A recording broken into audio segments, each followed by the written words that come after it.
Hey, what's up, guys? Rudy here. Decided to take a break. I'm at work right now. I had an interesting thought as I'm listening to the last Bond Sunday service, and I'm not sure what really triggered this, but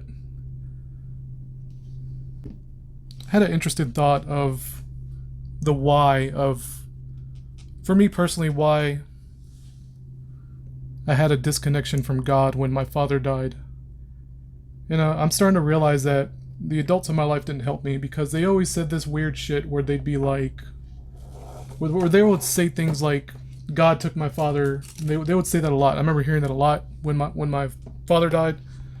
And 5-year-old kid can't really conceptualize that, much less really understand, like bigger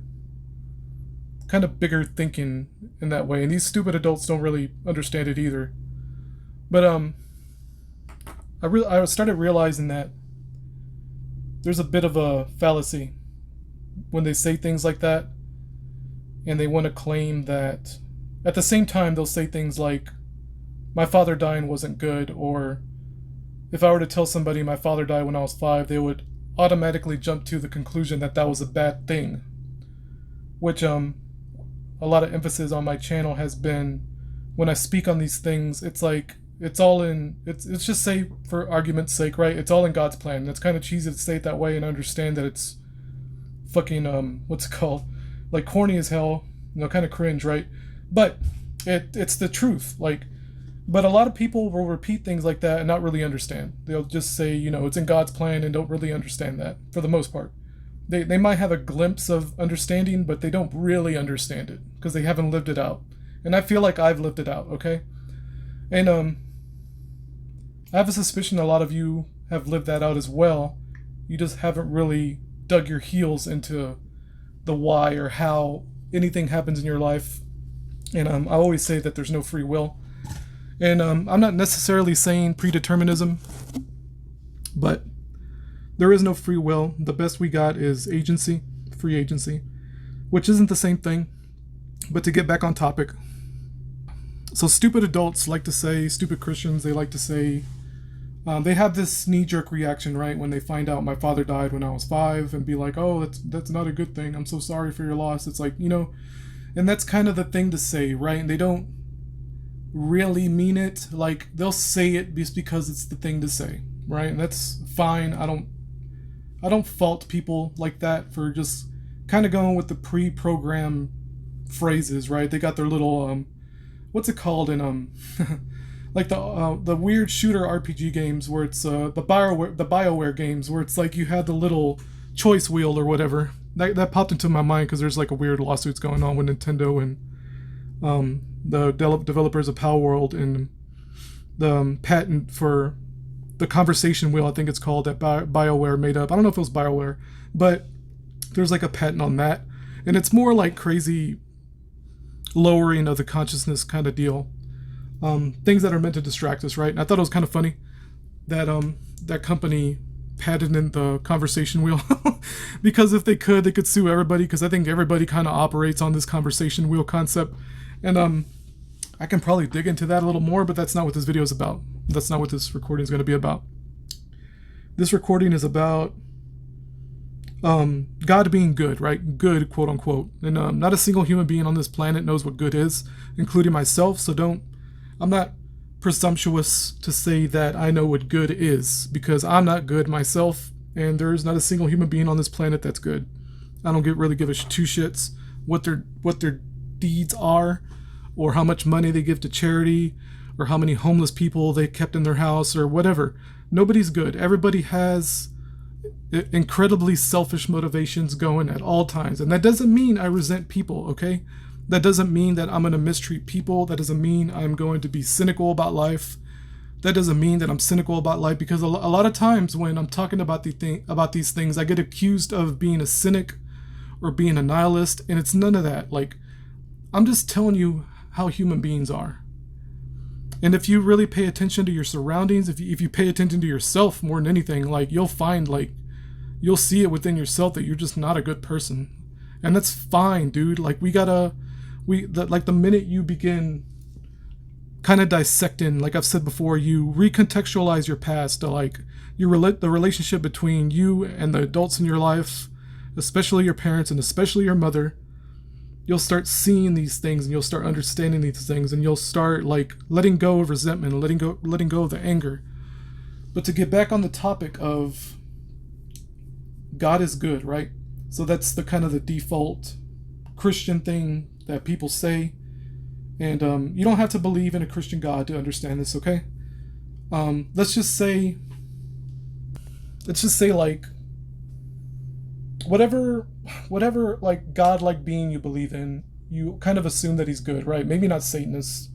I think even people who worship Lucifer see him as good, and I actually understand their points because I've watched interviews with like Satanists, and they're pretty rational. Or they're not really speaking nonsense, because not only do they truly believe these things, but it's based on reality. It's based on pretty rational arguments, and maybe I'll get into that someday.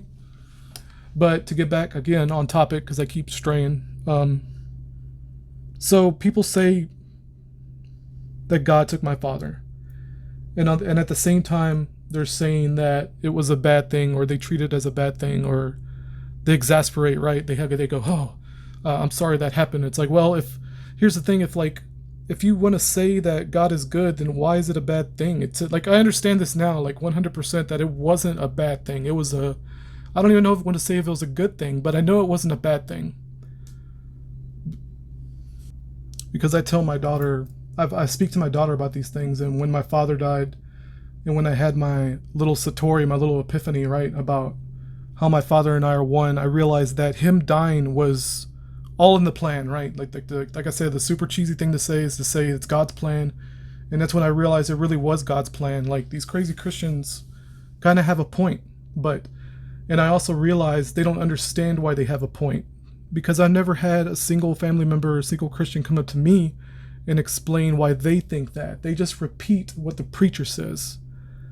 And this is kind of like my point. It's like, I don't want you to believe the things I say just because I say them, but I'm going to give you my point of view. Like, I'm going to give you my anecdote. I'm going to give you my story. So there'll be a better understanding, and you'll see that what I say is substantiated in my experiences, like things that actually happened to me.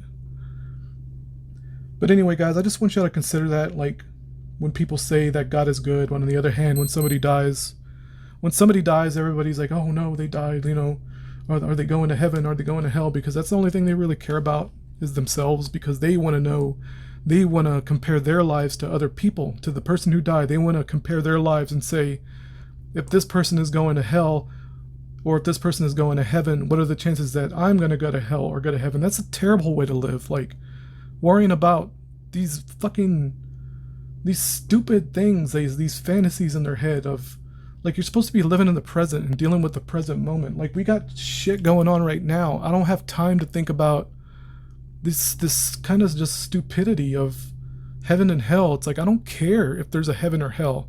Maybe my point of view will change 20 years from now, right? 30 years from now, when I'm laying on my deathbed or whatever the fuck, or I get into a bus accident, or I get hit by a car and I'm laying dying on the side of the road, and I'm going to think to myself, am I going to heaven or hell? And I'm not going to sit here and deny that I'll have those thoughts, because I may have those thoughts, right?